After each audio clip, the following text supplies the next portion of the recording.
Importante, masaya, ika nga, no? So, for today's video ay pag-usapan po natin ang ating ang mga kaganapan na dapat kaganapan, o di ba?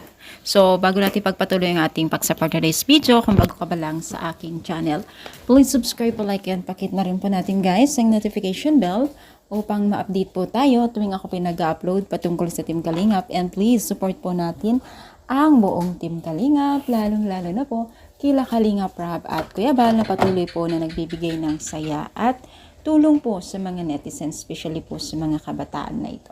So alam niyo ba guys na ang Team Kalingap o mga Kalingap Rangers ay hindi talaga natin maiwasan na may mga bagay o mga taong hindi masaya sa mga tagumpay ng iba at patuloy po na nagbibigay po ng negative na komento sa mga beneficiaries. Pero bagamat po kahit ganun po ay parang nakikita po natin ang Team Angels na wala sila talagang pakialam na kahit anong sabihin mo, no, mahalaga, masaya sila.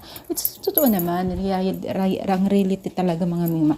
Kung magpapa-apekto ka ay talagang ikaw yung kawawa. Pero much better talaga yung ginagawa nila kasi hindi ka apekto or talagang pinapakita nila na wala silang pakialam sa mga basher na patuloy na nagbibigay po ng hindi maganda sa kanila at komento. Pagka bahalaga ay masaya ang bawat isa, no?